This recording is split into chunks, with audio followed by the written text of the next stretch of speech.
report the news that nobody has the balls to report. Why am I the only one breaking stories like this? You can call me Uncle 𝗕𝗿𝗵𝗹, Clarence, Aidan. I don't care what you call me. Did you not say that you were going to take my baby out of revenge and make him a transgender baby?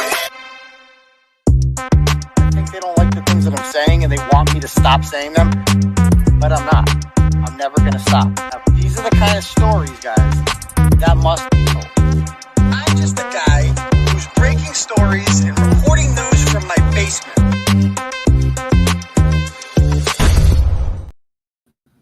Yo, hello, what's up, Turtle Riders? Don't mind me, got a little something in my throat, but that's cool. Give me 1 sec just to adjust this. Shindig.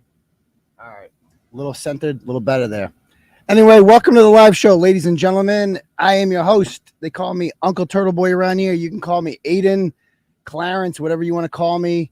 Sorry if my voice sounds like it's going a little more. I did a Twitter Spaces last night, my first one, and I was like yelling into it. I was so fired up. By the way, get on Twitter if you're not on already, because that's the majority of our traffic now, comments, everything comes from Twitter. So if you're one of those people, it's like, well, I don't do Twitter. It's like you're literally missing everything. Like 90% of our content is on Twitter now. So get on Twitter, create an account, follow me at Dr. 𝗕𝗿𝗵𝗹. Facebook has never been deader. We made it, they're complete. We have a page with 39,000 followers. They have completely shadow banned it. Like nothing comes up. It gets completely hidden. We might as well have 1 million followers. It wouldn't matter. So get on there. We created a new page this week just called 𝗕𝗿𝗵𝗹. It's got like 2,000 followers. It already gets more interaction than the other one. So get on there. But anyway, guys, welcome to the show. We do this every Tuesday and Saturday night at 9 p.m. So you're going to want to go ahead and smash that subscribe button if you're new. You're also going to want to hit the notification button because you never know when we're going to go live, do an impromptu stream, whatever. So make sure you're doing that. I've shared this to all the various social media pages we run. So like I said, give them all a like. They're all in the description below, etc. So, okay. Real quick before we get started with the program here, smashed it already. Good. So if you guys like the program and would like to donate to it and would like to help us out, unfortunately, you can't do that with Super Chat because we had the wrong opinions about the climax mandate from President Dementia there a couple years ago. And so they took away our ability to monetize. No biggie. We built our own. It's called Turtle Chat. It's pinned at the top of the comment section. If you click on that thing, you can donate whatever amount of money you want. You'll get a prompt that you can leave a message with it as well. I will get it in my inbox and email, and I will bring the message up like here. I got this one the other day from Suzanne. I did not bring it up, so I'm bringing it up now. It says, she gave me $50, and she said, Happy New Year to all. May 2023 be a wonderful year for all the sex cult and writers. My love to all of you. Thank you. All right, cool. So thank you very much, Suzanne. I appreciate that. And again, if anyone else would like to donate, the link is right at the top. Okay. All righty. So let me just X out of that. Let's jump right into the content because there's definitely some things here that I want to get into tonight. And by the way, we also have a Rumble stream. Eventually, we will be moving all of our content to Rumble. So if you like to watch there, it's the same shit, but you know, eventually they're gonna go ahead and, you know, kick us off here. Like we can see the writing on the wall. Plus, it's just too censorious. So go ahead and subscribe to our Rumble channel if you haven't done so already. Rumble is way better when it comes to free speech. Oh, and give us a thumbs up. How many thumbs up we got so far? 37? Let's keep that going. Give us a big thumbs up. That helps with the algos. Leave a comment afterwards, etc. Man, my voice sucks, huh? Hopefully we'll get through this. Okay. So first story I want to talk about tonight. We haven't had like a weekend live show in a bit because of Christmas Eve and New Year's Eve. So I wanted to hit on something that I didn't hit on last week. A story that I did about this Blackstone police officer. I don't know if you even call him that. That I kind of took some crap for amongst turtle riders, and these are the kind of stories I like to talk about. It's the ones you people give me crap for because it keeps me on my toes. It kind of proves this is not an echo chamber. But yeah, let's talk about this guy here. So his name is Gregory Tappen. He is technically a police officer in the town of Blackstone, Mass. You ever heard of it? They had that house of horrors there a few years ago with that woman there. That what's her name? 𝗟𝗏𝗃𝗃. Remember she had that house? There was like dead babies in it and dead dogs. That was Blackstone. So it's a small little town on the Rhode Island border. Not much goes on there. And this guy became a police officer there, I believe, in 2015. Now, there he is right there. And he became a lightning rod for controversy within minutes of getting there, it seems. Immediately, he became a favorite of the police chief, Ross. I don't even know how to pronounce this guy's last name. Austin Penis. Okay, Austin Penis. So Chief Austin Penis really seemed to like this guy, but the union didn't like Austin Penis, and so they took a vote of no confidence in him in 2018. And Gregory Tappen, was one of the officers who abstained. Now he ends up suing the department in 2020 in federal court, and he says that the reason he was getting mistreatment by other officers is because he didn't sign this vote of no confidence. So, but he ended up getting suspended in 2018 after Lieutenant Gregory Gilmore, who is now the chief, filed a complaint accusing him of falsifying a police report during a drug bust. He ultimately was cleared of any wrongdoing in it, and he returned to work in April of 2019. But according to the lawsuit, officers, when he came back, were mean to him. I'm not even kidding you. They were mean to him. Other cops were mean to him. And he said that this gave him PTSD. I'm not exaggerating this at all. He said that he got PTSD from other cops being mean to him, which is just it's so emasculating. So he applies for these IODs, injury on duty benefits. And I've never heard of this before. Your feelings got hurt, so you got PTSD. I should try that sometime. And he wants to keep getting paid by the taxpayers to not work at all. And essentially, he has not been working as an officer in the town of Blackstone since then. So on August 7th, 2019, he was placed on unpaid leave after they began to investigate him for fraud by applying to collect these benefits when he clearly wasn't injured. He was briefly on unpaid leave while they investigated him, but after he lawyered up, the town of Blackstone temporarily granted him the benefits, because often in these cases, it is cheaper for towns to just settle and throw you a bone than it is to pay all the lawyers. Trust me, I know that better than anyone. To litigate. So the town ended up serving him in 2020 with involuntary retirement papers. Keep in mind, this guy's been a cop in this small town for like 5 minutes. So he files a lawsuit. The whole thing's right here. It explains why he's mad and these people are picking on him because he didn't vote for the no confidence, whatever. Following the vote by Austin Penis, the Board of Selectmen voted to have an independent investigator look into whether or not Austin Penis created a hostile work environment. There were allegations that officers were reprimanded without cause, while people like Tappen, who kissed his ass, received favoritism. And they were not reprimanded or investigated for much more serious allegations. Now, what were these allegations? Well, as it turns out, Gregory Tappen had a series of incidents that he was involved in, starting in 2018. He had a girlfriend who caught him having an affair with another woman. When the woman called his phone, the girlfriend answered it, which is just like, dude, what are you got to be kidding me. Come on. So the girlfriend answered it. And and so he gets caught red-handed, but instead of just admitting to it, he tries to come up with this lie, right? He tries to come up with this lie here where he's like, oh no, I wasn't really cheating with you. The dental hygienist there, that woman, she's harassing me. And so what he starts to do is harass the dental hygienist at work and accuse her of getting his number after he gotten work done there.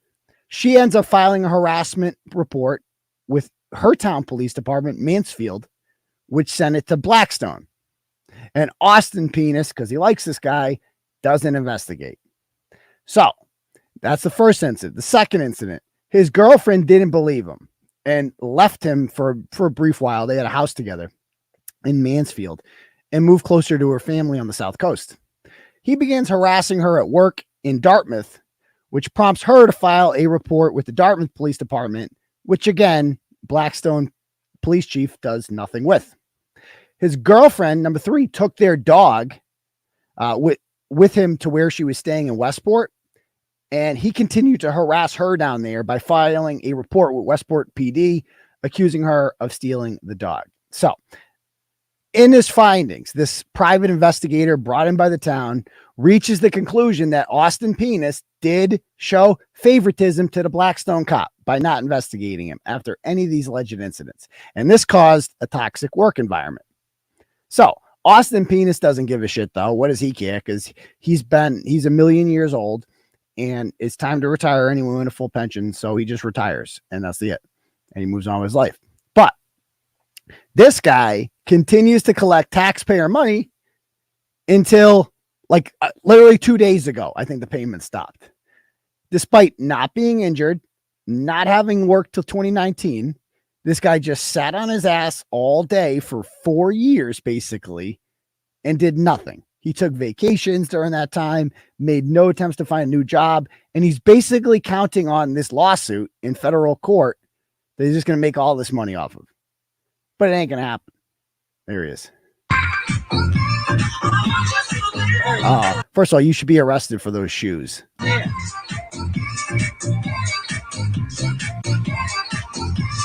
Oh, make it stop. Oh. Okay, that's pretty cringe. So, during that time, the former girlfriend moved back into the home that they bought in Mansfield with their daughter. Okay. She got nowhere else to go. She moves in there with their daughter. She begins to notice things that she feels like red flags. She finds drug money in the house, for instance. He's on the narcotics team. And so they just give you money to buy drugs with, and you're supposed to return it, but he never did. So there's that. He also told everyone, including his former girlfriend, that he was a combat veteran. And the girlfriend thought it was strange when she overheard him talking to his lawyer about the lawsuit and mentioned being discharged from the military. When she questioned him about it, he got aggressive and angry. And then a week later, boom, veteran plates. Now, this is where a lot of people were up my ass about this story. You got this one wrong, Turtleboy. You know what you're talking about. All the DD 214 experts come out, on call. They always do this. Now, let's just start off by saying having this plate doesn't seem to have any advantage to it. I guess if you were pulled over, they might be more inclined to hook you up, but he's got a badge too. He can badge his way out of it, I would assume. But look what it says on the license plate. It says on the license plate, United States Marine Corps, Operation Enduring Freedom, veteran. All right. So that's what it says on the license plate. This guy seemed to do it entirely out of spite for his now ex-girlfriend. Just like, what? You're questioning me? How dare you? I'll go get this plate. But according to the Mass DOT form, to get the veteran's plates, you must sign a document under the pains and penalties of perjury stating that you served in wartime conflict. It says it right at the bottom there. You actually have to have served in wartime conflict. That means being there, by the way. That means actually being there. And so a FOIA is done for his DD 214s. And as you can see, right there, it lists all of where you served. And it says total from foreign service, 0 years, 0 months. He was in there for a few months. He pulled the same shit with the I'm hurt, get the discharge. All right. And that's basically how I feel like this guy wants to say that he's a cop. and wants to say that he's a soldier without actually doing any of those things. Like, he was in the Guard. Like, that's undisputable. He was in the Guard. But I don't think he really wanted to be in it because he just didn't do it. Like, you could assert he was always looking for reasons to get out of it. So there he is, the Foreign Service. Veterans plates are issued to veterans who served 180 days of regular active duty service and a last discharge or released under honorable conditions. Does not include training, or 90 days of active duty service, 1 day of which is during wartime, a last discharge of release, and he doesn't have that. So it's unclear how he got the plates unless he just lied on his form. So there's all that. And this was the really disturbing part down here. PTSD. His ex-girlfriend was under the impression that he had served in Afghanistan because he casually mentioned it about being deployed many times. We see it right in this text message here. But while this was going on and his relationship with his girlfriend began to fall apart, he began to get a little aggressive towards her and began to say demeaning things about her 12-year-old daughter. So check this out. So this is him right here. Let's pull these texts up. You tell me if this is any way to talk about somebody's kid. So he goes, "Fix your fucking robot. I am so sick of this shitbox. The robot, I guess, was some vacuum or something. I'm going to end up smashing it. I hate this thing. That's disgusting. They've been on for a fucking week. This little rat," he's talking about her 12-year-old daughter, "needs a fucking beatdown. Stop being such a pussy with her. She is so fucking lazy. Yikes. This rat." Then he goes on to say, "I told her to do it yesterday. The famous lines I forgot. How do you think you close a drawer? You close it or don't? If you're not sure, it's because you typically don't close it. Tell that lazy ass fuck to get her fucking flops or I'm mowing them. My fucking God." Like, dude, chill. It's a fucking kid. Sometimes they leave shit lying around. Relax. Instead of icing it when she was done her chores, and when Aunt came over, she was up your cunt hole per usual. Yikes. So anyway, he ends up he ends up breaking up with this chick, the ex-girlfriend. And he immediately goes and he gets a new chick. And she's like a 22-year-old dog walker, which again, it's his business, not mine. Don't really care. But she runs a pet sitting service. This is interesting. Her name is Abby Duros, and he's already like spending the holidays with her and shit. And she helped him steal. They had 2 dogs together, 2 German Shepherds. And she stole the second dog by taking it and giving it back to the breeder without telling her. Man, how are you going to steal someone's dog? He kept the other one. In a prior conversation, he told his girlfriend he couldn't stand the dog that they gave away. Bailey was the dog's name. So she wants him to leave their house. He's got nowhere to go. So she lets him stay there as a guest in the bedroom. One night he comes home all drunk. She was sleeping in the bedroom. It was locked. He broke into it. She woke up with him over the bed, like standing over the bed, saying, asking her, "Do you like getting fucked?" Then she asked him to leave. He took her cell phone, refused to give it back. She threatens to call the police off of her watch. And finally he gave it back, but he vowed to get her back. The next day she sent him a text about it. And he responded with this. He goes, "I didn't have a sip of alcohol at all. That's my bedroom that I use my key to get in." Okay, whatever. It's just bullshit. Anyway, she applied for and got a brief restraining order, but was denied the full year order. But the bottom line here is with this guy, and I got all these people up my ass about this, right? Oh, Turtleboy, that's not the DD214s. All the DD214 experts always come out when this shit happens.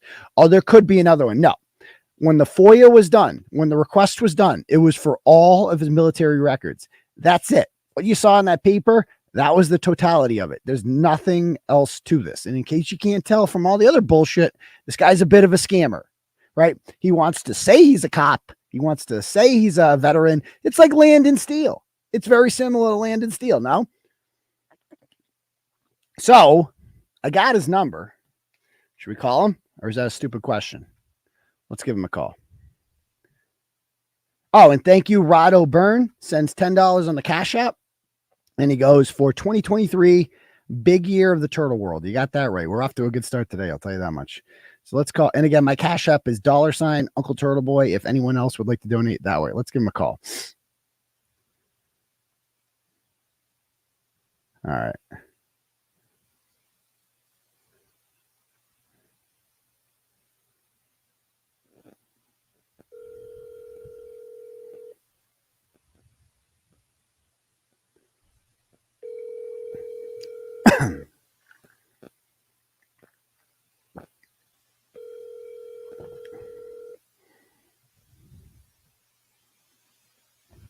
Who should I be? If I get the voicemail, should I be Brett?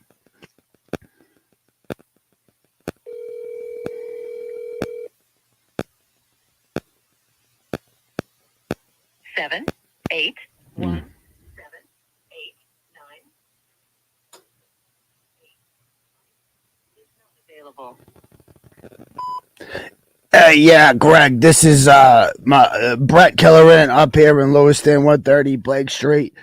Just seeing what you're up to. I heard you don't really work much, which is great because neither do I. But I'm looking to go and start launching my fishing lure business. It's really this. I'm telling you, this is the year the fishing lure business. It's really gonna take off. So I don't know if you like to do bong rips or anything like that, but or if you have a car. I could really use a friend with a car, to be perfectly honest with you, because, you know, my old lady there, she's busting my balls about driving around everywhere. She won't let me use a car. So, yeah, if you could just, you know, if you want to come up here and be my friend, basically all you have to do is just take bong rips and maybe give me a couple rides places. And then you got to play video games with me and stream with this German guy, Terry. And then we just call people scum cunts and shit and 𝗵𝗶𝗵𝗯𝗶.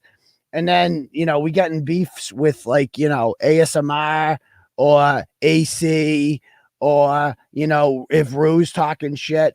We can't talk about Paige B, though. That's it. We can't talk about Paige B. She got an order. So we can't do that one. But, you know, if you like fat chicks, I got a lot of fat chicks. This is chick Amanda. I don't really talk to her anymore. I was a bit abusive to her. So I can't talk to Amanda anymore. But like I said, you know, from a fellow guy who doesn't do shit all day and just likes to collect from the government, I think we got a lot in common. So I think maybe we'll talk soon. Okay. Bye. I don't think he's going to call me back. All right. But talk about, I should have mentioned 7 pound. That scum cunt 7 pounder. All right. So yeah, there's that. Let me check the donos. I don't want to miss anyone. If anyone sent a okay, cool. If anybody would like to donate to the program, by the way, the thing at the top, the link to that, you click on that, donate whatever amount of money you want. I bring it up on my end, and we do that. Okay. All right. All right. Let's talk about this other story here, shall we? That I just did today, and I'm sure we could talk about this more on the weekend show. But this was too funny, the story I did today. This one. Our old friend, City Councillor Kendra Lara. Can anyone get me her number, please? Can anyone get me her number? That'd be so cool. So let's talk about Kendra Lara here. So we've blogged about this woman many times before. She's a first-term city councilor who represents Jamaica Plain and West Roxbury. She is a radical, progressive AOC wing of the party, liberal, who doesn't who ran on a campaign of fuck the police. Basically, she's immature. I don't even know if she's 30 yet. She's got one kid. Of course, daddy's not around or anything like that. Doing this whole single mom thing. Good for her. But she's making money now. She's worked in various nonprofits her whole life. She's a scammer. Like, she's one of these people that could never get a real job, will always have to spew buzzwords, social justice nonsense, and she'll always be able to get some type of job at something. Well, just, she'll always use her race to get ahead. ironically, while claiming to be marginalized. She will always use that. And as a shield. She's used it as a shield multiple times. Like, for instance, when we found, like, over the summer, there was a couple incidents at city council meetings. One incident, she brought like a mob, like she was there to defend her colleague, 𝗵𝗶𝗶𝗃𝗍, a Boston city councilor, who was running for district attorney. And oops, like a week before the election, multiple women accused him of sexual assault. And instead of, believing women, she believed 𝗵𝗶𝗶𝗃𝗍, because winning is ultimately all these people care about. They don't give a shit about women or believing it. It's all a lie. It's all a lie. They care about winning and power. That's all they care about. So they're willing to overlook that and basically call these women liars. They don't care. So this guy, Arroyo, is obviously, a lot of people are criticizing this guy. So she brings a mob of basically, I don't know, like Marlboro light looking, pajama clad 𝗵𝗶𝗆 down with her to City Hall, and they start acting real ratchet. They started and basically, they started a fight. It got out of control. And she gets up there and she starts giving this whole speech about how I get racist emails every day and people call me the monkey N-word every day, she said. So me, knowing that this is all public, I do a records request for all of her emails, all of them that contain the N-word. There were none. There were not every day. There were no days in which she got any emails with the N-word on it. It was a complete lie, complete made up. No one talked about it. Then there was the scandal where she, and look at her talk about abolish the police, abolish prisons, blah, blah, blah. There was also the scandal where she lives in Jamaica Plain in government subsidized housing, and she's taking up a spot that somebody else really should have, because there is a limit on how much you can make. And I think she makes like 110 a year, something like that. Can hear when you get messages come through. Okay, I'll put this over here then. Hopefully that goes away. Yeah, keep hitting that like button. All right. So yeah, so she basically lives in this government subsidized housing that she does not qualify for. And she does so. If anybody questioned her about it, she would just be like, I'm a woman of color and I have a special needs son, and you can't kick me out of here because this is racist. It's the only thing this woman knows how to do. Now, where's the media on this? One of the scandals that I haven't even covered that the media actually has is, I guess she said some shit about Jews like 6 months ago. She called them Zionists. That's how they do. That's how the anti-Semites do, is they just say Zionist instead of Jew, and it doesn't sound as bad to them. And so she basically said some shit about Zionists being little cockroaches or something. I don't know. And she got reprimanded for it. So, like, let's be clear. Like, that's the one thing you can't do. You can't talk shit about the Jews. If you do that, the media is going to be all over you. They will not tolerate that. You can rip off the government, right? You can, start a riot, lie about freaking getting N-word emails every day, get caught red-handed doing that, commit fraud, all this shit. They don't care about any of that. Just don't talk shit about the Jews, okay? Like, ask Kyrie Irving how that went. You can't talk shit. That's like the one, you can't do it. No, like, the left is going to get you, the right's going to get you, they're all going to get you if you say shit about the Jews. They're like the most protected class ever. You can't do it. Anyway, so the latest scandal with this one, I've been seeing for quite some time rumors on Twitter about a sex tape.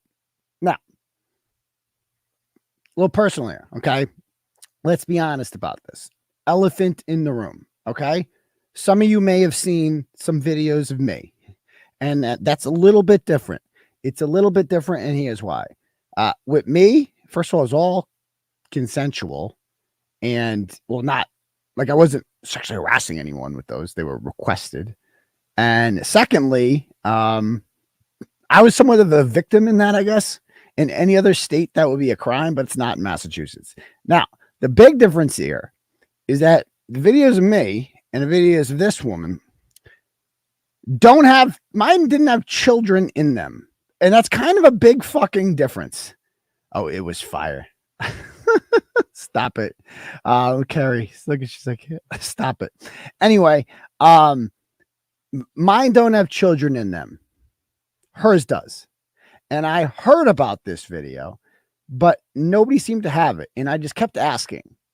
And finally, I found someone who did have it. And so let's play this video here. Now, it's not an actual sex tape. It's more of a post tape. There is no genitals in this. Let's just watch it. It's 13 seconds.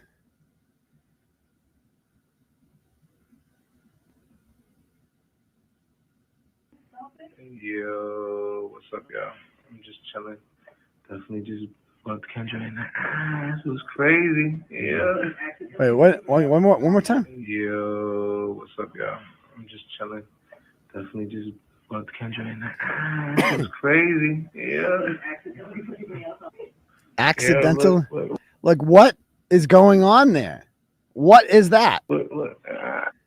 What is happening?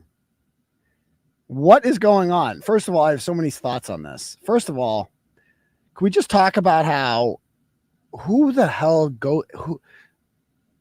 it's like, I remember my first beer too. Like, I remember my first anal too. Like, who goes on, like, you had anal sex with this woman and you're like, the first thing I'm going to go is just bust out the video and be like, oh my God, I just stuck it up her butt. That shit was dope, man. Oh shit. Like, what the fuck is wrong with you? Like, congratulations, dude. You're the first person to ever have anal sex before. We're really proud of you. We're really proud of you. But for whatever reason, he decided to broadcast that to the world. And she goes at one point, I don't know if you heard her comment there, but listen to her. She goes, accidentally. Yo, what's up, y'all? I'm just chilling. Definitely just fucked Kendra in the ass. It was crazy. Yeah. Yeah, look. What the hell? What is that about? So this guy puts that out there for some reason. And my big thing with that tape, I have so many questions. But like, why are you taping this?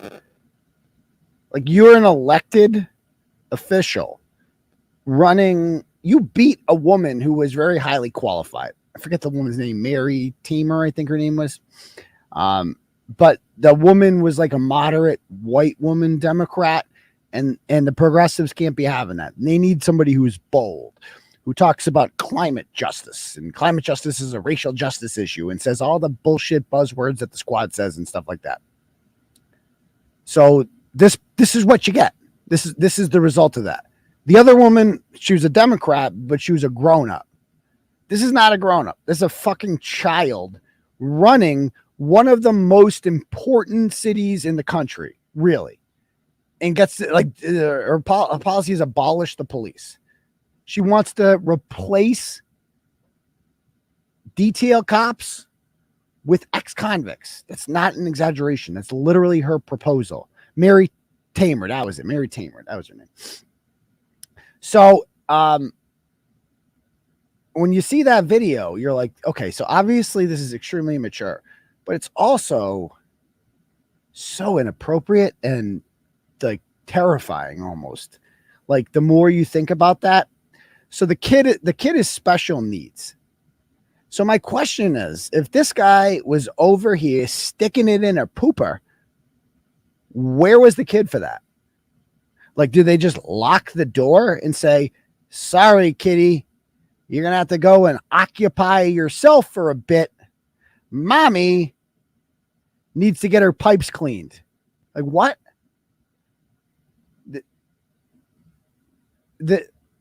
Or like, was he taking a nap? And then they brought the kid back in there. And she couldn't be bothered to put pants on. For some reason, she's just standing there with a sweatshirt on, and there don't even appear to be panties there. Nothing. So she's just standing there in front of the kid doing some shit. I'm sorry, that's fucking weird. What? That's beyond weird. Like that makes, and that's what they put on video. They put that on video. When the guy put the camera on her and he's like, I just fucked her in the ass. She wasn't like, stop. I'm naked. There's a kid here. The mere fact that he said the word fucked her in the ass within earshot of a child would make any normal parent cringe and say, stop talking like that in front of my child, my impressionable, young, autistic, whatever he is, special needs child over here. Like, what is wrong with you? How trashy are you? This is what progressives look like. Yeah, I guess it's pretty progressive to take it up the shooter. I guess so. Butthole is the new, at least she's not going to get pregnant that way. I guess so. But yeah, I mean, that's bizarre. And why would he go on and brag about that? Like, dude, relax, chill out, dude. Like you're not the first person to have butt sex before. It's okay. So there he is right there posting all that. And like I said, she's just standing there and fixing the kid's hair or something. This kid probably grows up around such ratchet nonsense. And there's a lot of kids who grow up with shit like this. The difference is their moms aren't city councilors. Like, I expect this from the Fall River gutter muppet. I do. Oh my gosh. How did you get that? I got her cell phone. Should we call her? Let's call her. I'm calling her right now. I'll call her now. Let's go. 781. I don't know how we got this number, but I got it. All right, come on, answer.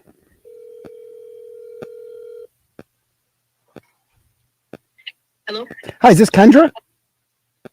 Who is this? Hi, this is Turtleboy from Aidan, Kearney. You're live to tape. How you doing? Oh, she hung up. It's the right number, though. We got the number. That was her. That was 100% her. Oh, boy. I should have said it was 𝗵𝗶𝗃𝗃𝗃. Brett. Hey, I heard you like in the pooper. I'm looking to replace Paula on Tuesdays. She don't make me meatloaf no more. So I need to, she don't microwave my chicken nuggets. Need to get you up here. Bring some of them food stamps too. Yeah, that was 1,000% her. I'm calling her back. Dude, she hung up real quick. I'm going to call her back. Guarantee she calls the cops. I guarantee.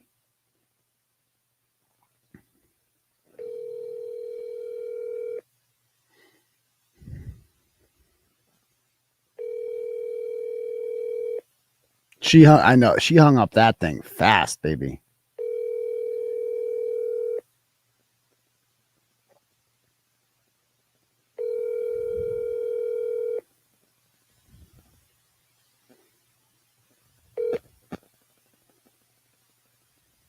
Please leave your message for 78196442551. Hey, Kendra, this is 𝗵𝗶𝗃𝗃 here from 𝗵𝗃𝗃𝗃 Fish and Laws in Company.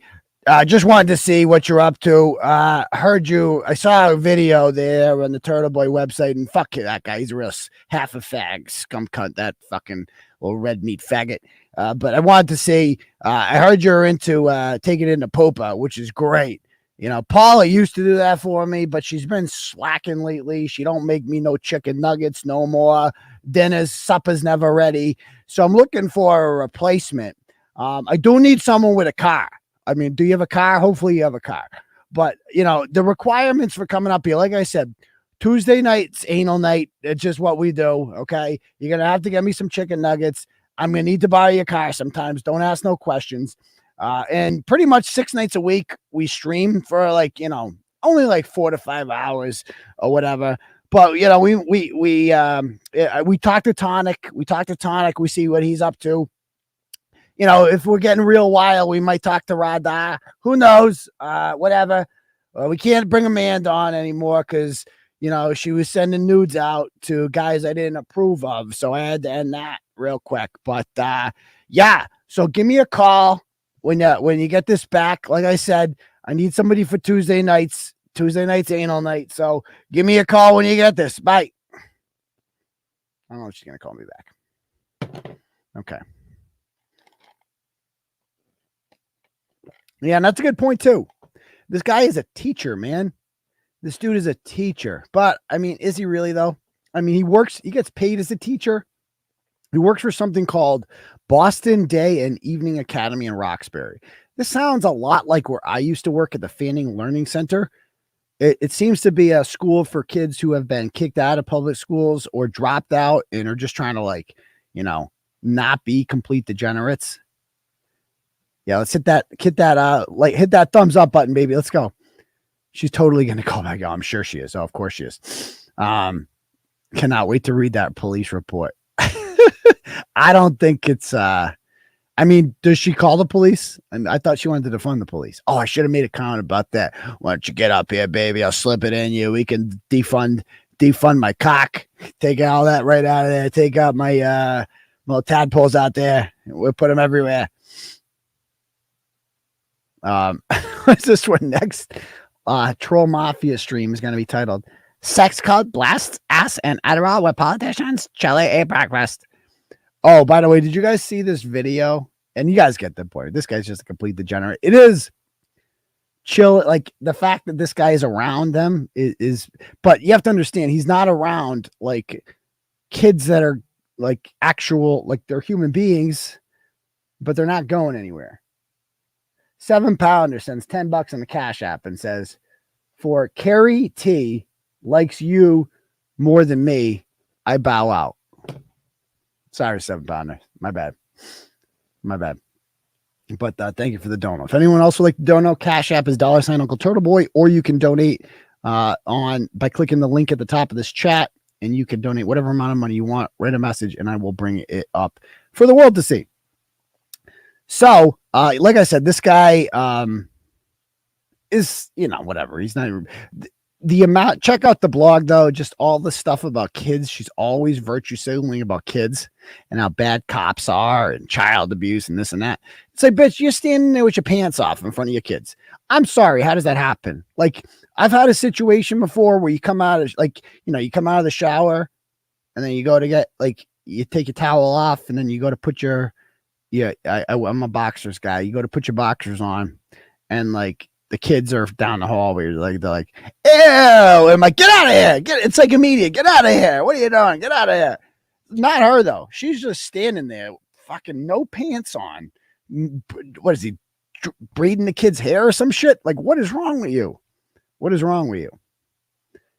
Anyway, Tuesday night chicken nugget night. Yeah, up here at 130 Blake Street in Lewiston, Maine. Yeah, check this video out. If you guys didn't see this, I laughed so hard at this.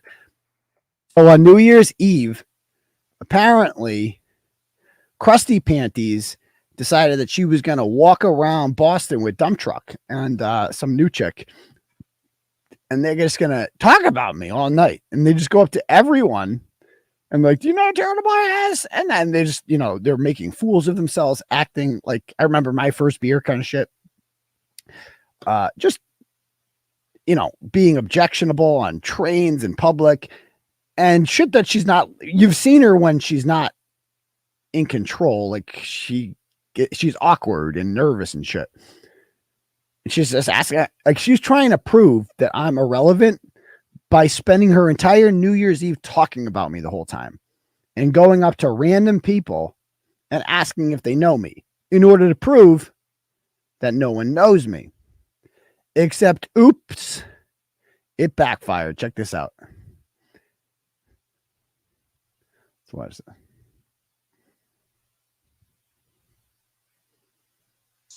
Excuse me, sir. Have you ever heard of Turtleboy Sports? Yeah. You have?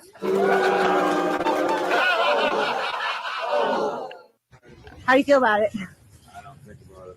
Do you know that he's a fucking loser that jerks off in his wife's basement?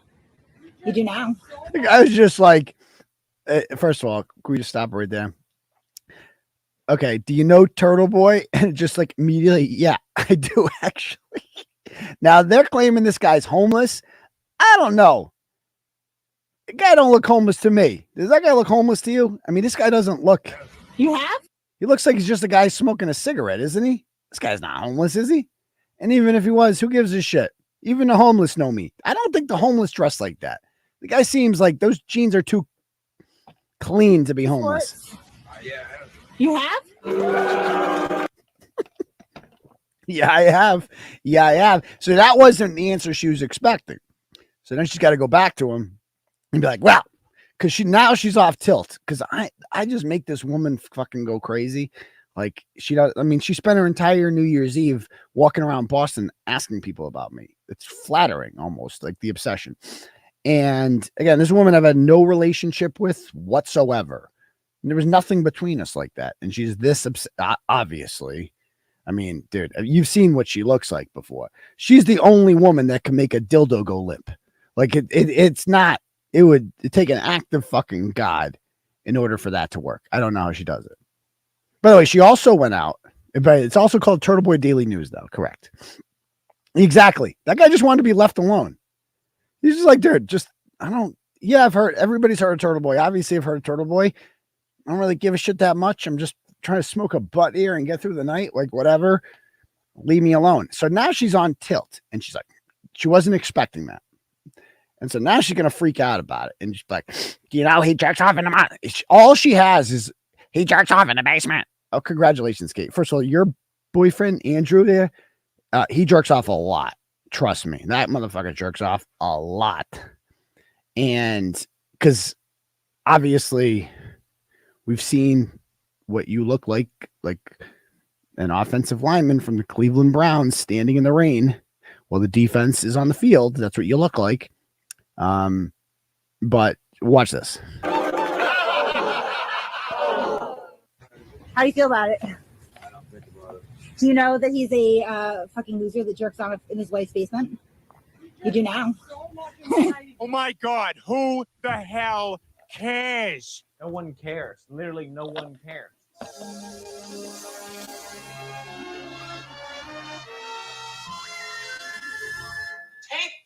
Okay, next one. You guys seem like the type. Have you ever heard of Turtleboy Sports? Yeah. Yeah? Are you a fan? Oh, yeah. The guy's just like, he goes, oh, yeah. He goes, have you heard of Turtleboy Sports? Oh. Yeah? Are you a fan? Oh, yeah. Oh, yeah.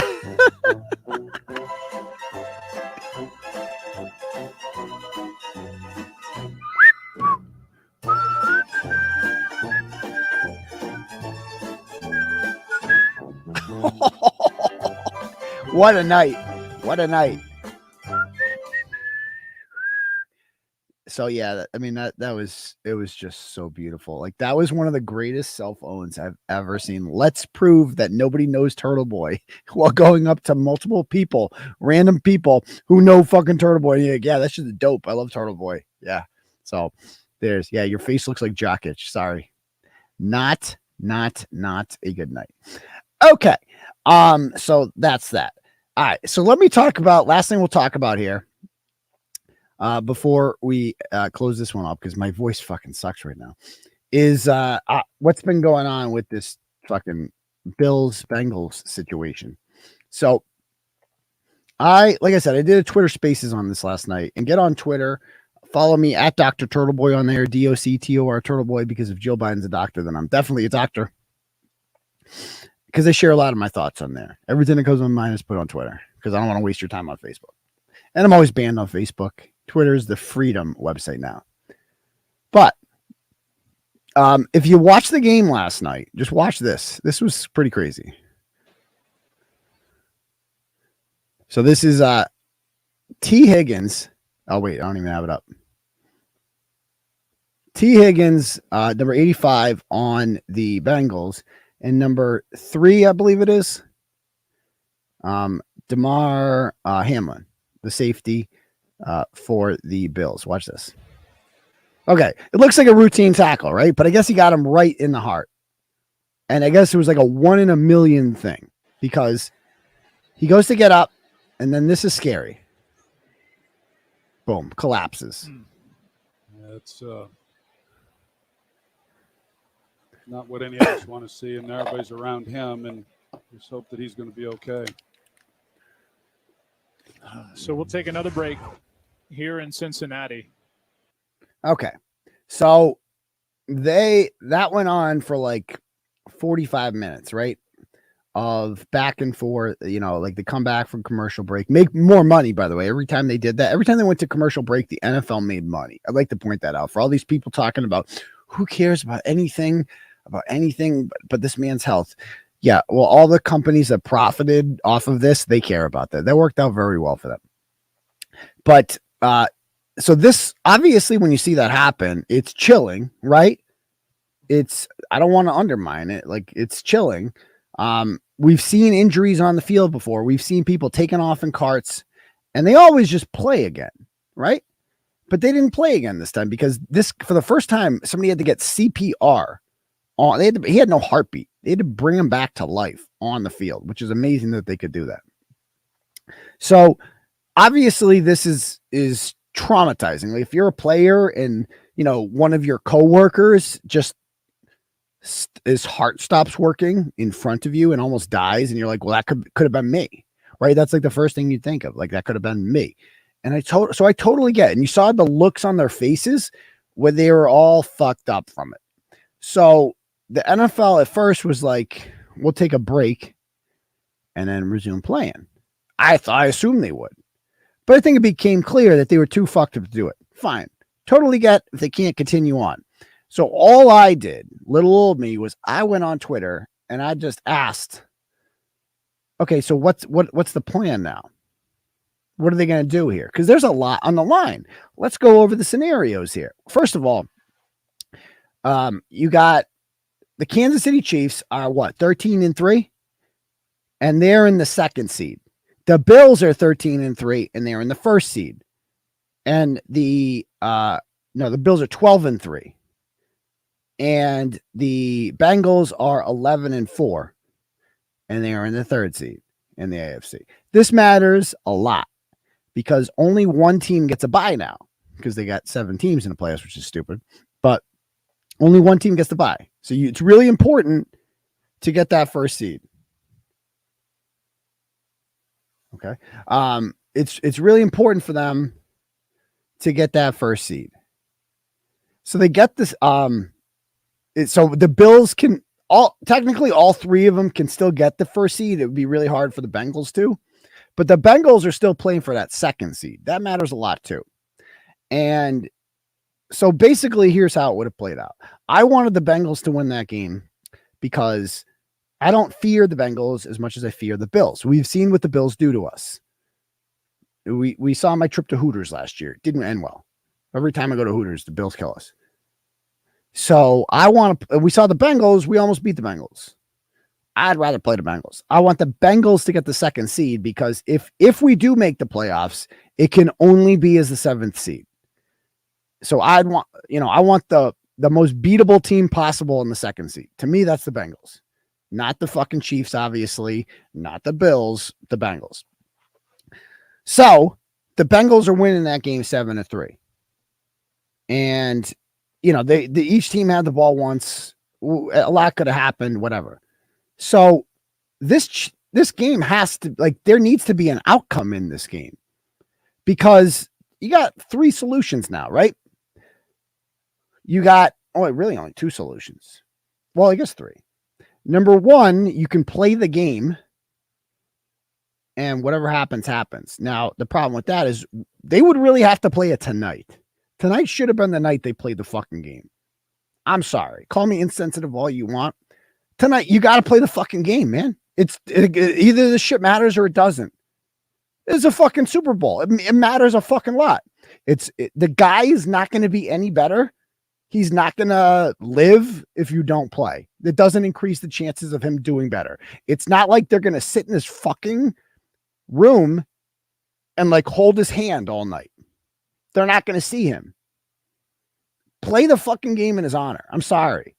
Play the game. It sucks. It's unprecedented circumstances. I get it. But play the game. I can understand last night not playing. You've had time to compress it. Call me whatever. Like, oh, you don't give a shit, blah, blah, blah. Play the fucking game. Didn't Brett Favre play, like, throw 4 touchdowns the night his dad died or some shit like that?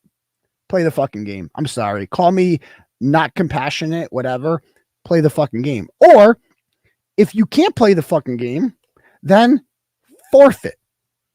The Bengals obviously are not as affected by this. So why should they be punished? Like, if you can't play, I totally get it. Act of God, shit happens. You got to forfeit, period. And obviously, as a Patriots fan, I wouldn't mind the forfeit because that means we get the Bengals if we get it. It also means the Bills have less to play for in week 18 against us. So, to me, the worst thing that could happen is what I fear is going to happen, which is complete bullshit. And that would be the tie or the cancellation or however they want to do this. They just don't play the game. And nobody gets a win. Nobody gets a loss. That is fucking bullshit. And here's why.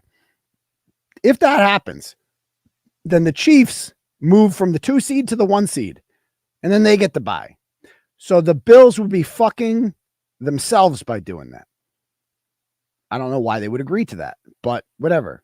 If they're too fucked up, I get it. But like you got to sacrifice something. I'm sorry.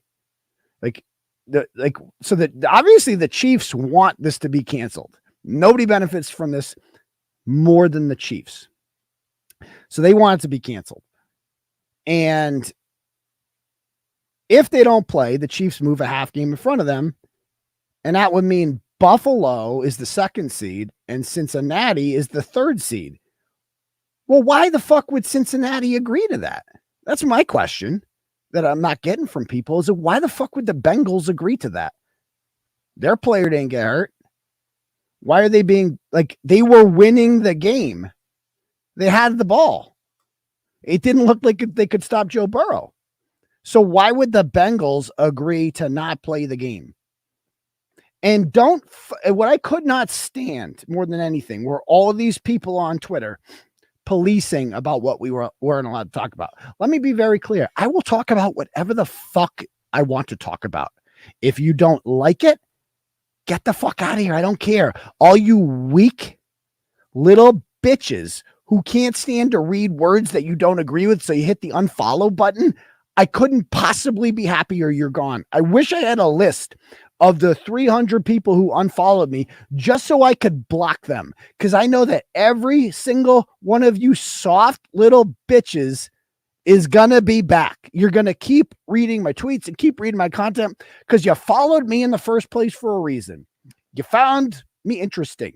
You like to read about Kendra Lara getting fucked in the ass. You can't get that kind of content anywhere else. So we know you're not going anywhere. And I want to punish you for what you did. I want to block you. I want to find out who you are and block you. You should be cut off from the content completely because we all know you're going to come back. Let's be very fucking clear about that. Every single one of you bitches will be back. They always come back. Always. You're not that disgusted by it.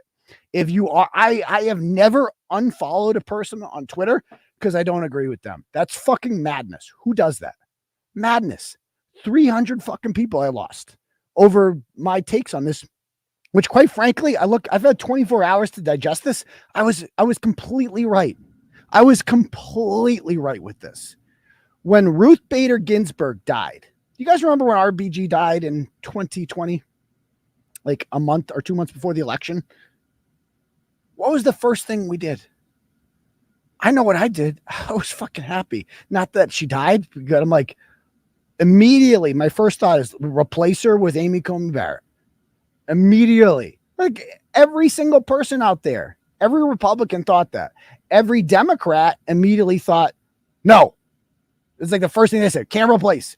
Her body wasn't even cold. We weren't even talking about her. Nobody, you didn't see a single person out there saying, wait a minute, you're not allowed to talk about this. A person died, a stranger you never met before, and who won't shed a tear when you die. They died, and you have to be really sad about this. You are required to go on Twitter and write prayers up, hashtag. Even though 95% of the people who were saying thoughts and prayers up didn't actually say a single fucking prayer and don't know the words of our Father past our Father. That's all they can get. Not one of these people actually said a fucking prayer. They just wanted to be seen on Twitter saying prayers up, thoughts and prayers. I'm a good person. Pat me on the back. And it's not enough for them to just virtue signal like that. They need to find people like me and people like Skip Bayless or Jason Whitlock or whoever who suggested that, okay, it's very sad what happened to this guy. Thoughts and prayers. But at the same time, we got to figure out what the fuck's going on here with this game. Because we need to figure this out. This is important. I don't know if you heard, the Super Bowl is kind of fucking important. This is by far the most consequential game of the entire year, period. And we need to know what the fuck was going on here. I'm sorry that this guy got hurt. The season must go on. I apologize. The season must go on. That's it. So, you can say whatever you guys want. It's like, I don't know if people were upset about it. I don't give a shit. I apologize for nothing. That's what I'm saying. So, yeah. Anyway, that's my thoughts on that. So people were really up my ass about this shit. Where I'm just like, this is all I said. First I said, how do they finish this game? The players are going to be mind fucked. Obviously, I totally got why they wouldn't finish the game. But look at these percentages, how they change here. Going into the game, there was a 21% chance the Chiefs win the Super Bowl, 20% chance the Bills do, and 11% chance the Bengals do. If the Bengals won that game, then the Bengals improve to 15% and the Bills go down to 11%. Right? So, of course, the Bills don't want to forfeit the game. What? I don't get it. To me, this should be up to the Bills. If the Bills want to fuck themselves over by forfeiting this game, they're more than welcome to. I totally get it. But they have no right to fuck the Bengals over. Because you're also fucking them over. Because, by the way, in 3 weeks, what's most likely going to happen is the Bengals and Bills are going to win their wild card games if they get the 2 and the 3, and they're going to have to play each other. And the game will either be in Cincinnati or in Buffalo. And that matters a lot. If the Bills are home, they're going to be 6-point favorites. If the Bengals are home, they're going to be 2-point favorites. That matters a lot. It's madness to me if the Bengals just don't put up a fight about this. If the league comes back to them and they're like, well, why don't we just not play it? The Bengals would be like, my fucking ass. And that's what I would say. If they can't play, have some replacements play. We're playing. We're playing the fucking game, period. If they can't play, that's on them. And I totally respect that, but that's on them. We want to play. So the show must go on. I'm sorry. Call me sensitive all you want. The show must go on. And that's just how it works. Did you guys know on December 27th that somebody died at a Celtics game and went into cardiac arrest? Any stories about it? He died at the game. A fan died. Anybody know his name? No, because nobody gives a shit about the fan. Nobody cares. But we have to have prayers up for a guy I'd never heard of going into the game. We have to have prayers up for him. But the fan that dies, if a beer guy collapsed and died during the game, would they stop? No, because there are classes of people here. Some lives matter more than others. Some lives matter more than others. And you can't say, well, they're fucked up because they witnessed it. You might witness the beer guy dying too. What if the players saw that? What if they saw a fucking car accident on the way there? Would they not be able to play? Stop it. Stop it. It sucks.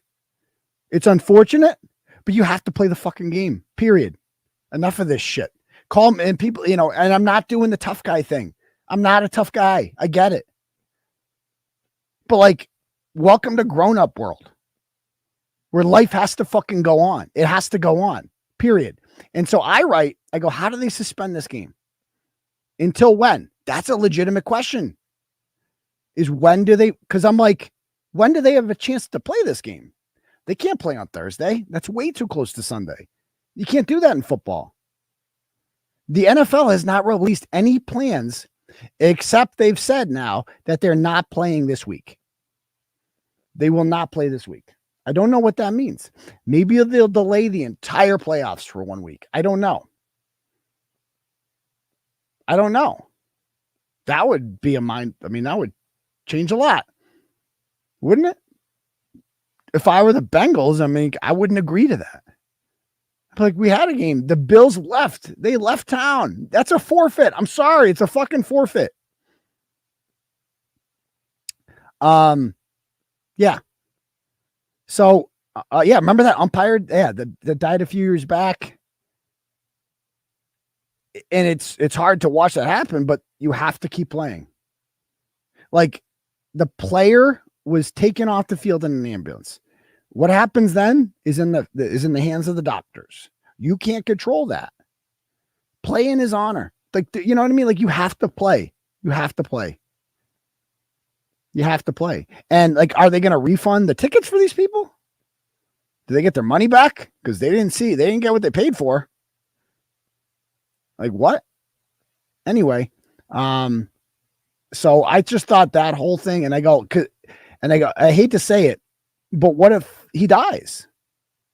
Like, they're not going to finish. They're going to finish tomorrow. All I'm doing is asking questions, and people, oh my God, I love Turtleboy, but how about a little empathy? Okay, we get it. You're a better person than I am. Bills player was unable to breathe on his own. Tonight brings back memories of our own Daryl Stingley. And then these people keep tagging Jerry. What is with the tagging of Jerry? Like, Jerry's my dad? Like, you're all telling on me? Jerry, did you see this? I think Jerry gives a shit. 2023 douchebag of the year, Aidan Kearney. He spelled it wrong. 2 days into the year, and this jackass wins the 2023 award. Hey, look at me, Jerry and Jerry. Look at me. Yeah. Better check on your... This guy responds, Fred's dog responds to Jerry and goes, better check in on your buddy Turtleboy. He's in the process of setting fire to every bridge he's crossed.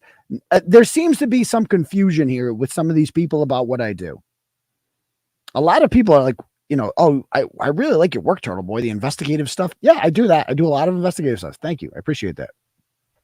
I also, a big part of my brand since day one, if you've been following me, is sharing my unfiltered opinions on everything. I do not go along with my followers on everything, and I don't hold it in because of that. I don't care if I lose followers over that. The real ones will still be here, even if you disagree with me. I can think off the top of my head some immediate ones where I lost people. I didn't lose people, just people turned on me. Sharks. Remember sharks? My take on sharks over the years. I couldn't be more anti-shark. I fucking hate sharks. And alligators too. But sharks especially, because we don't have gators up here. My philosophy with sharks on the Cape is kill them all. And the seals. Kill them all. They have the whole fucking ocean. They can go wherever they want. Oh, but it's their home. It's nature. Blah, blah, blah. Yeah, well, it's our home now. You got the whole fucking ocean. We got the coastline. Okay? Deal? Deal. Get the fuck out of here, you man-eating dinosaurs. Get the fuck out of here. But a lot of people didn't agree with me, and that's fine. But I'm not going to keep that opinion to myself because I know it's going to piss people off. When I have something negative about Trump to say, I know that 95% of my followers on Twitter are Trump followers. So it's going to offend some of them. And every time I tweet something negative about Trump, which nowadays is more often than not, I lose followers. Don't care. I could gain more popularity and get more likes if I just said whatever the fuck you people want to hear. If I just fed you what you want to hear, sure. But that's not me. That's not real. That's not authentic. It's not why you come here. You come here because I'm the only one that's actually fucking real. That isn't going to tell you what you want to hear all the fucking time. I'll tell you it a lot of the time, but I'm not going to tell you it all the time. So there seems to be some confusion with these people that I'm like some talking head that says what you want me to say and goes along with the status quo. I'm not. I'm the other guy. And I'm not doing it. And some have suggested, oh, you're just doing this because you want to, you got a cash app. I'll check it 1 sec. You're just doing this because you want to be like controversial, right?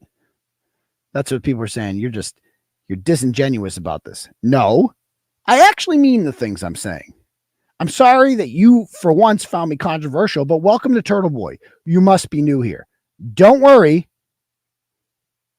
I'll be good tomorrow. Like you'll like me again tomorrow when I blast Kendra Lara sex tape or some shit like that. Some of us stick around because of your take on Trump. Yeah, I'm thinking a lot of people do agree with me, are coming around to that for sure. So manatees remind me of my friend Dump Truck. Stop it. Stop it. I was swimming in Wait, it's going to be my heart broke thinking it could be killed. Oh, their seals are horrible. They'll bite you. They're vicious. Get them out of here. Get them out of here. Anyway, so you literally said, how do they finish this game 15 minutes ago? Like you're attention seeking, go against the flow. It's like, no, but that's not what I'm doing. That's not what I'm doing. People are like, stop unfollowing, bye. Yeah, no one cares. Or this one. This is the one I really couldn't stand. No need for a discussion. End the game. It's a game. It's not really just a game, though. It's a multi-billion-dollar business. It's not just a game. It's the fucking Super Bowl. Okay? And life is way more important. Oh, I'm sorry. Is he going to live? Do his chances of living increase if they don't play the game? Get over yourselves, these people. Seriously, get over yourself. We get it. And let's point out this too with football. None of us, you cannot pretend that you that you value human life so much and that the games don't really matter if you watch football at all. Football takes an average of 20 years off a man's life, on average. The average NFL retiree or veteran dies at the age of 56. It's just a fact. There's a variety of reasons for that. Obviously, the fucking head injuries. But a big part of it is they are an unhealthy weight. And they have to be. This kid, Chris Lindstrom, he's he was just made the Pro Bowl for the Atlanta Falcons. First round draft pick for him. He went to Shepherd Hill when I taught there. And Chris, when he was in high school, was a great offensive lineman, obviously. And he was about 6'5", 240, right? And he goes to Boston College on full scholarship, etc.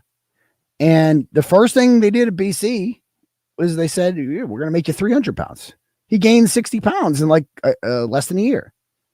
Eating, lifting, whatever. They know how to take a 240-pound frame and make it a 300-pound monster. That's what colleges and pros do. You have to be 300 pounds. You have to be.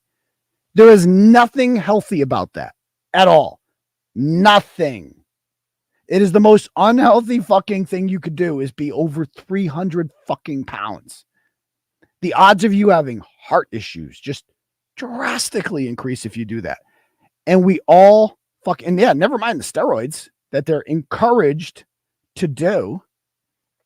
None of this is fucking healthy. Players die young all the time. Recently, Demaryius Thomas, Tony Saragusa, this guy from 𝗟𝗏𝗄𝗏, I never heard of this guy before. He's on the Jaguars. Big 300-pound guy. How about Junior Seau? These people, all of these people have one thing in common. They would all be alive today if they just went into accounting. If they just became teachers.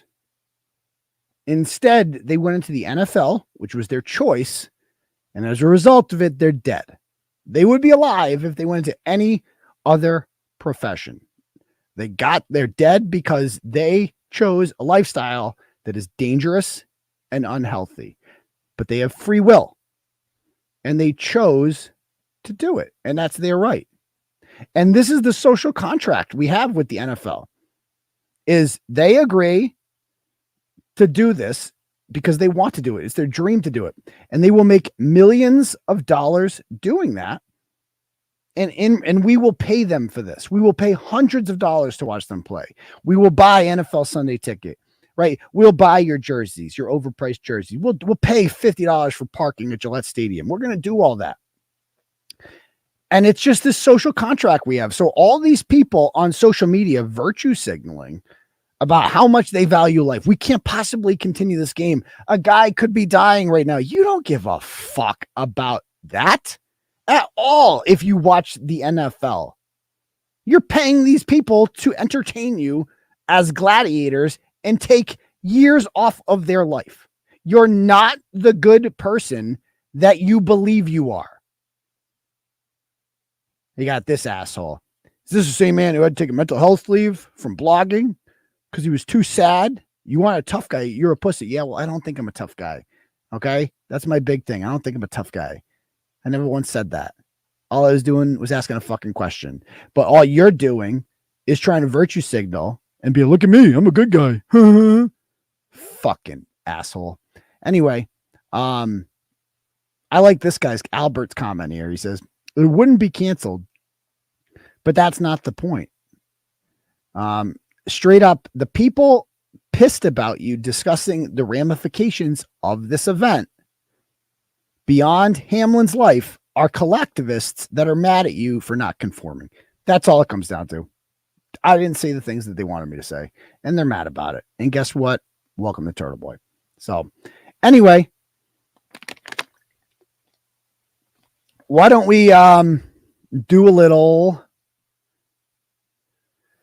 Ask Turtleboy. If you guys have any questions, let me bring up my Cash App here.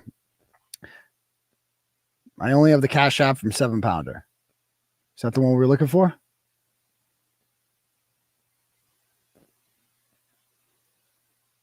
Oh, and we got Frank Kowalczyk sends $10 and says, always solid content, man. Well, thank you very much, Frank. I appreciate that very much. Oh, we also have another dono over here. Oh, yeah. I forgot to bring up Andy No. Let me bring this up. Dude, Andy No stole another fucking story blatantly. It was bad, too. That's why you need to get on Twitter, people. So I don't have to explain this. But Jack sends $50 and he says, the riders need to hold Andy No accountable for his theft. Tweet at 𝗵𝗵𝗶, the publication he works for, and at Libby Emmons. She is the editor of the Post Millennial. Email Libby at thepm.news. It makes a bigger difference than you think to take the time to send the Andy blog that shows his theft. If he apologizes, people will be scared to steal again. Tweet, email now. Totally agree. I think I'll put a story about this tomorrow too, to put it out there, because Andy No, folks, did it again. He did it again. I'll show you. Let me bring up what he did.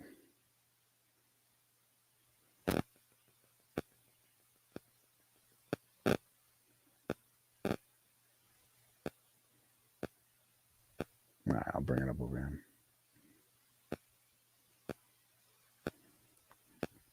Yeah, and if anyone else wants to donate, you can click on that button at the top and donate whatever you want. I'll get a notification, bring it up on my end. Okay. Oh, Claire McKenna sends $20.23 for another great year to come. You got that right. Absolutely. Started off pretty well with this Kendra Lara story. That's pretty juicy, but all right, let's bring this up. So this is Andy No tweets out, my latest report, a child abduction suspect was arrested in Nebraska with a missing boy from Utah. An investigation into Aaron Zeman's social media shows he is a pup-identified furry who groomed the child on Twitter. Does that sound familiar? That's literally almost word for word my entire fucking story from 5 days ago. After I did a deep dive into his Twitter account. And he goes, Aaron Zeman, a furry who uses the alias Hunter Fox, is accused of abducting a child he groomed. He sent sexual tweets to the young boy. When the child went missing, his friends pleaded with them to be returned. I covered this all. I covered it all. So get in there, get on Twitter, and just fucking fire back at these people. Fire back at this asshole. Tag his boss on it. Tag lib. I mean, this motherfucker needs to get called out. Enough of Andy knows bullshit. He's a fucking thief. He's shameless. He's a piece of shit. I pray to God I see him in one day. He doesn't have to worry about Antifa. I am going to fucking audit the shit out of Andy No if I ever see him in person. Not beat him up, audit the shit out of him. Hold him accountable for his thievery. That's what he is. He's a thief. He steals other people's work and passes it along his own. I don't care if he exposes Antifa. I don't care if he's on our side. He's a fucking thief. He's a thief. And tweet this one at her. The big thing I did. This story about Andy No literally stealing my content. Okay? About how he stole the Michaela Miller story and he asked me to take down the messages and blah, blah, blah. So, yeah. But, so that's that. So thank you very much, Jack. I appreciate that. Okay. Anybody else have any questions or anything? The turtle chat. I don't want to miss anyone. Okay. Oh, we got another one. We got another one. Hold on.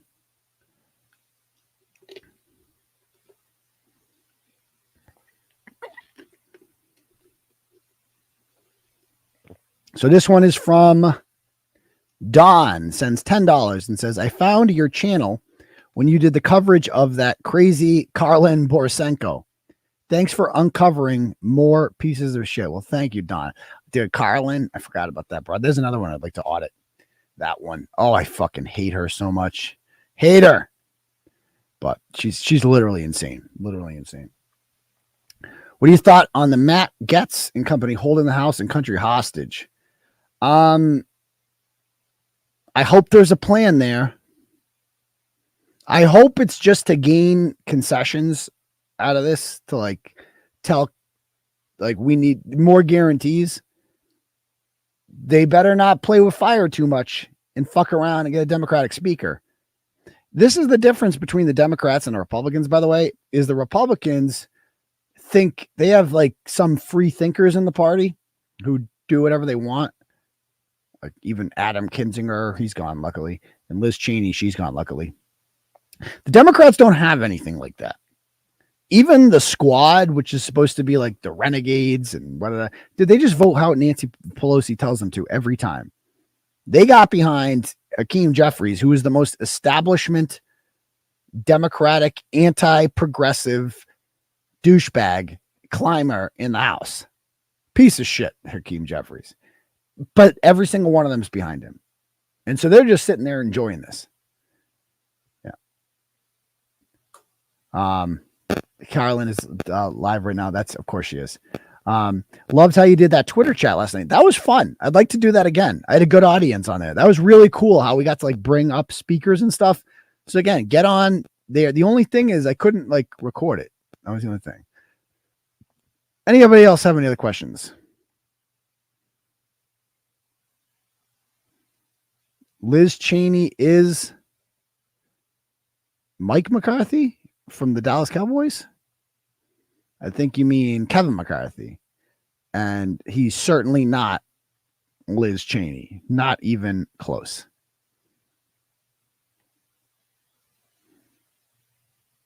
Kate Leg Mods. I don't know. Anybody else have any other questions?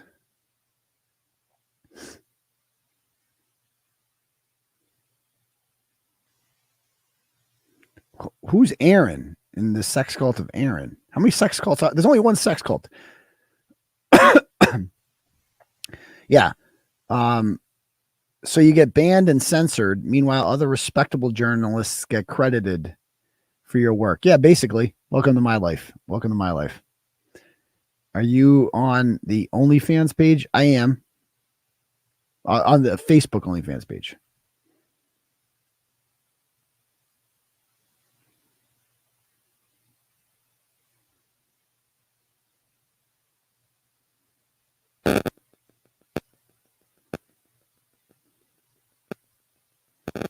All right. Any other questions? Would you have anal sex with that? Ew. Ew. No, it's disgusting. Can we get dump truck?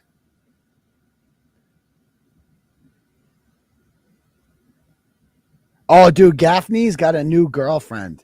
Someone send me, dude, check this out. Mike Gaff. Oh my God. The guy who's always talking about me, extramarital affairs, blah, blah, blah. You got to see this. Dude, who's got that screenshot? There's too many fucking screenshots here.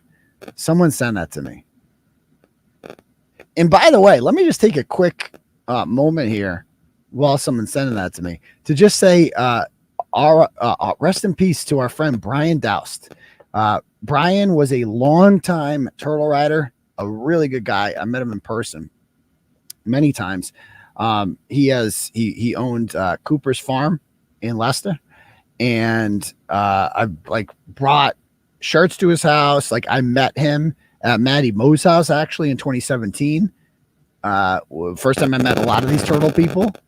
Really good guy. He died in his sleep the other night. I think it was the 30th. So it's just a tragic situation, but he's got 3 adult kids. I'm going to see what we can do for him, if anything. But I do want to give a shout out to Brian, because if a lot of you might know Brian, Brian was he used to do these baby dumps, which were I have never laughed so hard in my life. So Brian used to have this account called Samantha Shea, and this woman with big titties, and he used to go and like the Brockton Hub, and he would just do a baby dump. He goes, I got this baby, and I just really can't stand the baby anymore, and I just don't know what to do with it, and I'm just gonna drop him off. I don't know where to drop. Can I drop him off like Walmart? Like he would just do, like it was called the baby drop. And so many times people would send me the story ideas. They'd be like, oh my God, you got to roast this woman. She's trying to drop a baby off at the library. I'm like, oh, that's Brian. He's just and he would get he had to stop because he was getting messages. It was sad messages from some women who were like, I'll take the baby, that wanted like a baby. And there's just like, I'll take the baby. And he had to be like, what? No. And so finally I had to convince him. I'm like, you can't do baby drops around here anymore. You got to go. You got to join. He joined a group in Fort Wayne, Indiana, and did a baby drop there. He did baby drops in North Carolina. That was his thing. He was the master of the baby drop. And it was fucking hilarious. Just the outrage that all these people, but he would always write like, trying to find a place to drop off my baby. No judgment, please. No judgment. Oh, it's too good. So R.I.P. Brian. He was a funny shit. He was a good guy. We're going to miss him a lot. But yeah, I mean, life like that, man, could be taken away. It's a horrible thing. But all right. Anybody else have any other comments they want to ask me or anything? I know a lot of you people here know Brian and interacted with Brian before. But okay. Well, oh yeah, I think I just got sent that screenshot. So let me bring that up. Thank you. So I guess our boy Gaffney has the guy who's always talking about extramarital affairs. Like he gives a shit. The guy who literally had a weird thing with his wife and the teacher. Okay. So in a relationship with Michael T. Gaffney, dude, I think she's a hooker or something. Cause Elaine Ivan is her name. I go to her page.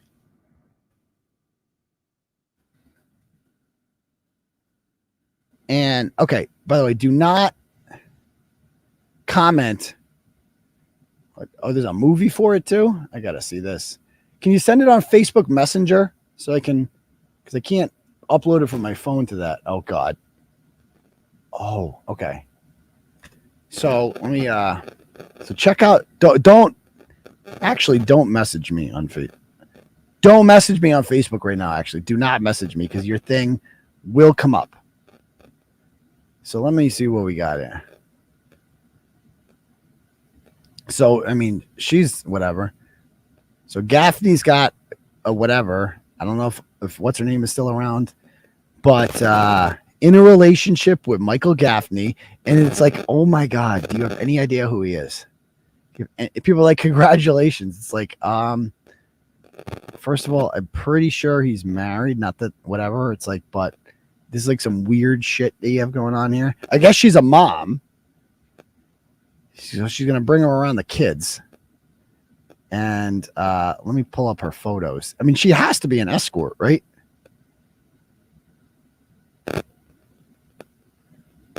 Come on. What's this? Like, come on. Like, dude. Come on. Get out of here. The gaff is getting this? Come on. Come on. And he's not paying for it? Give me a break. Dude, like, come on. Come on. But I guess that's his girl. Wait, is that Springfield Court? So she's got a kid. Dude, she's a hooker, right? She has to be. She has finding help in the Bible? Wait, what's this? Book model Elaine Stella for your next event. Okay. Like, dude. Come on. I am so confused. I mean, nice ass. Give her that much. Not too shabby. But anyway, that's enough gaff for one day. So they're in love. So good for him. I hope he's happy. Anybody else? Only gaffs. Only gaff. If she wants Gaffney, she's got the personality of a juice box. Yeah, probably. She's definitely real, though. I mean, she's a real person. Yeah, I mean, she's hot. Obviously, she's hot. No doubt about that. I have questions, though. Mindy Robinson's sister. Welcome back, Rich Duke. How you doing, my friend? Long time no see. Anyone else have any questions?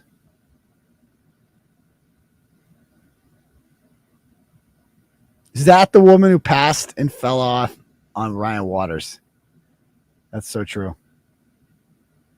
I'm not being mean. I don't think I was being mean. I mean, she's hot. I mean, hot is hot, right? What do you want to do? But it looks like something's up there. Come on. All right. Any more questions before we call it night, guys?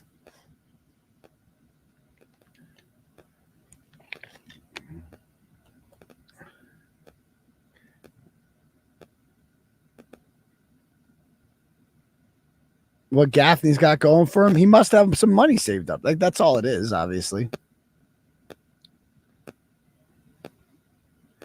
Now, this is the ultimate. Doesn't Korean get jealous of the eye candy? I mean, but you have to keep in mind. I mean, this guy, when he sued me, he brought his wife and his mistress to court together. They sat with each other. And the mistress thought that he was going to leave her for him, but they would go to court together. Like, that was madness when that happened. He brought them to court together. So who knows what type of contract him and Kareen have. Again, none of my business. That's cool if they do. If they're swingers, if they have an open relationship, good for them. It is what it is. But something's up there because Gaffney ain't pulling broads like that unless there's some type of shenanigans going on. We all know that.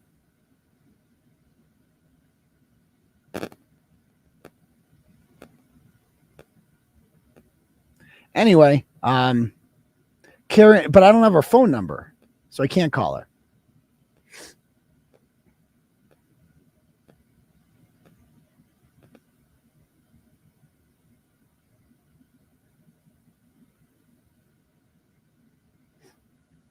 You got court updates. Monica, I don't know because she has this new lawyer, so I don't know. I have court with Chrissy next week. I'm going to Boston next Friday. Krusty Panties is being arraigned this Friday. I'm going to try to make it. We'll see if I can. It's supposed to like be fucking horrible conditions. And then we have Tony Branch on the 18th, and big announcement coming at the end of the month, which I'm not going to talk about till the day before. It's on her advertisement. Oh, nah, I don't want to bother her. Or do I? Oh my God, dude, she's like a Barbie doll. Like, wow. I mean, she's hot. There's no doubt about it, but something's up. You know, like, dude, come on. She's not fake. I don't think. I mean, let's look at who the likes are. Hot is, so it's all just guys saying, so that's shady. But who are these guys? And some of them are people I have like me, but keep in mind, this account chose to tag Mike Gaffney as in a relationship. Did it not? Should we call it? Where can I get that advertisement? Was she putting her high school diploma? Athol High School Honor Roll. Genesis. So she lives in Athol? I'm so confused. Who's Genesis? Where can I find this advertisement? Is it right here? Is it on this one? Photo shoots Maximum Playboy, huh? Interesting. What's this? Okay, we're sort of up now. Can anyone get me her phone number? Okay, let's see. What's this one show me?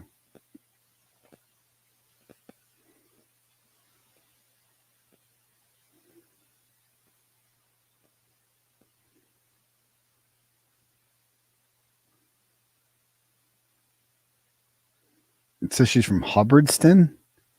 I don't know. Does anyone have the phone number? Because I'm not really I don't know where to look, and I don't really feel like going off.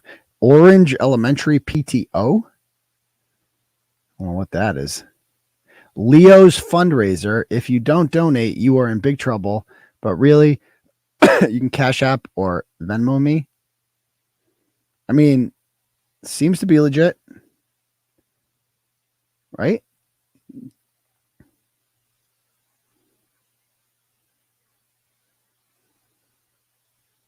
All right. Anyway, I'm not looking for it. So if you want me to call her, I'm not doing the work. So if you want me to call her, just send it to me. All right. Probably his troll account. Imagine it's his. He's pretended to be women before.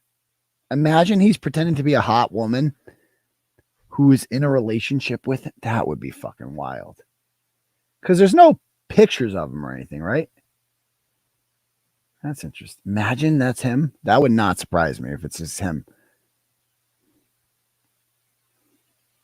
Is she interested in the cult? Yes, she can get in. What's this one say? Just got sent another thing. Another link. Former stripper, lawyer, fiance charged with falsely reporting crime. A North Brookfield lawyer and his fiance, a former exotic dancer, have been charged with filing a false police report after they allegedly told Rutland officers she had been kidnapped. July 3rd. Brett Molofsky, who has a law office in North Brookfield, was arraigned. His fiance, Elaine Stella Ivanovsky of Rutland, failed to show up for her arraignment, and a warrant was issued for her arrest. Wait a minute. Wait a minute. is this the woman who she worked as a dancer at Centerfolds in Oxford in 2008? Oh my God, it's her. Oh my God, it's her. Oh my God. It's fucking her. Okay. Crazy story.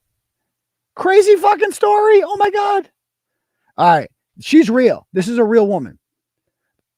This woman, my 10th grade English teacher, his name at South High was John Manfredo. And his father was on the Worcester School Committee, also named John Manfredo. And John Manfredo, we used to call him John. We used to just fuck with him. Like, he was the teacher you could just fuck with. He was younger. He was a nerd. He would wear like sweater vests a lot. And we used to always pick on this guy. He would tell us English, do a lot of Shakespeare. We put this poor guy through the ringer. He had no control of the class. He's one of those teachers. We just fuck with him. He's a nerd. And so John, after we graduate, a couple of years later, if you search John Manfredo's name, Diane Williamson, or glug. John Manfredo, Diane Williamson. Oh my God, it's there. Okay. Check this out. Oh my God, I cannot. Wow. This is on air investing. It's fucking her. I can't believe it.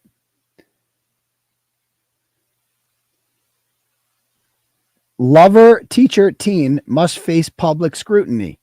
Elaine Ivanowski, there he is. So she was after I left South High School, John Manfredo got a job as an English teacher at Quabbin Regional in Barrie. And she was a student there. And she was also, while she was a student at Quabbin Regional High School, she was also a stripper at Centerfolds in Oxford, back when that was open. And so John Manfredo starts banging her. And like, he's got a wife and kids. And he starts banging this 18-year-old stripper who's also his student. But instead of just banging her, he's in love with her. He falls in love. He wants to leave the wife and kids for the stripper. God. And so oh my God, it's John Manfredo's fucking high school lover. The school finds out about it because he starts telling other male teachers about it. And they go down and they start getting they start extorting lap dances from her, saying, we're going to tell everyone if you don't give me a lap dance. That started happening. And John Manfredo's like, no, I love her. I want to be with her forever. It's like, dude, she's an 18-year-old stripper. It ain't going to work out. And now I find out that this woman is Mike Gaffney's whatever. Dude, she's real. She's 100% fucking real. Holy shit. And this is Diane Williamson writing a column about it when Elaine Ivanowski wrote a love letter to John Manfredo. He initially did the right thing. The teacher turned the letter over to school admins because she was a junior in his writing class. His resolve didn't last. Last summer, the pair started texting and were soon in a sexual affair that took place at hotels and in the home of his father, a Worcester school committee member who was unaware that his son's girlfriend was also a student. The relationship would end Mr. Manfredo's 8-year career at Quabbin. It also raises disturbing questions about how the school handled the affair and whether it covered up the misconduct of their teachers. In a confidential settlement, the district agreed that any future employers of Mr. Manfredo would be told only that he worked as a teacher and that he resigned at the end of the school year for personal reasons.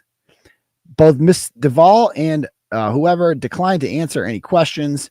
Last week in the office of her lawyer, Miss Ivanowski told a troubling tale of a school that knew of the affair and failed to take any action. In exotic dancer at Centerfolds, she also claimed that a teacher. Where'd it go? What? What are all these fucking ads? Where'd it go? She also claimed that another teacher came to Centerfolds for a lap dance. I've been keeping my mouth shut for so long because I didn't want to get anyone in trouble, said the Hubbardston teen who lives with her mom. But they knew I was having a relationship and they didn't do anything about it. Mr. Manfredo said he's in love with this former student, but has no idea whether administrators were aware of the relationship. Were there rumors? Yes, the 36-year-old former educator said. Whether or not they knew, I don't know. But certainly there were people within the school who knew. As a result of trying to keep the affair a secret in the attentions of other male teachers, Miss 𝗵𝗂𝗃𝗃 claims she suffers severe anxiety and panic attacks and is unable to complete her coursework. She'll likely receive her diploma, but has not taken part in yesterday's graduation ceremony. She blames the school. She was 18 and of legal age when the affair began, but she started having feelings for her teacher when she was a student clerk for him junior year. They would go to lunch together. She wrote him an email saying she's in love with him. He turned the letter over to administration and arrangements were made for her to complete the course outside of his class. Last summer, however, they met at the Salem Cross Inn in West Brookfield. He said it was wrong, that he shouldn't be doing it. Then later he was told he was in love with me. She also emailed she said Mr. Manfredo was going through a divorce and that she met his 5-year-old daughter. She also said she emailed his wife, who said she was aware of the relationship. This is fucking crazy. This is Gaffney's new girl, who's also aware under scrutiny at the school. Baby, I am there for you as much as I can be without compromising my job. They're watching my every move. Oh my God. He also suggested Sunday brunch with my parents, and then we will go bowling with them or something. Yikes. Yikes. Oh my God. So this is wild. This is wild. Okay. So that's what Mike Gaffney's up to these days. He's taking John Manfredo's second helpings, my English teacher's second helpings. This woman. I gotta do a blog on her. This is too funny, man. This is like 7 Pounder said. You just saw journalism in real time. We got another Cash App here from our friend Frank. Sends $10, and he says $10 for another 10. You're ruthless like 𝗟𝗍𝗄. Well, thank you, sir. I appreciate that.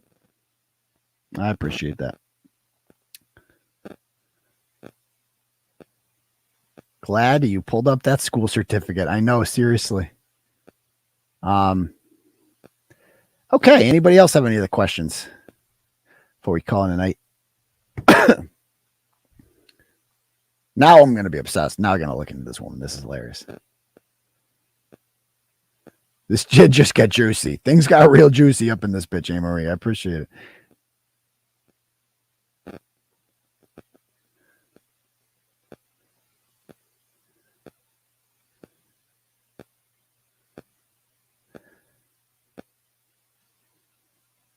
I'm going to look all into it. I don't have time right now, and I have no fucking voice. So I am just going to call it a night, guys. So we'll talk to you guys. I'll see you for Turtle Club. Join Turtle Club if you haven't already. $15 a month, ad free, access to the Thursday night stream, free t-shirt of your choice. Yeah, hook it up. So you can do that. If not, we'll see you guys Saturday night. Peace, Turtle Riders.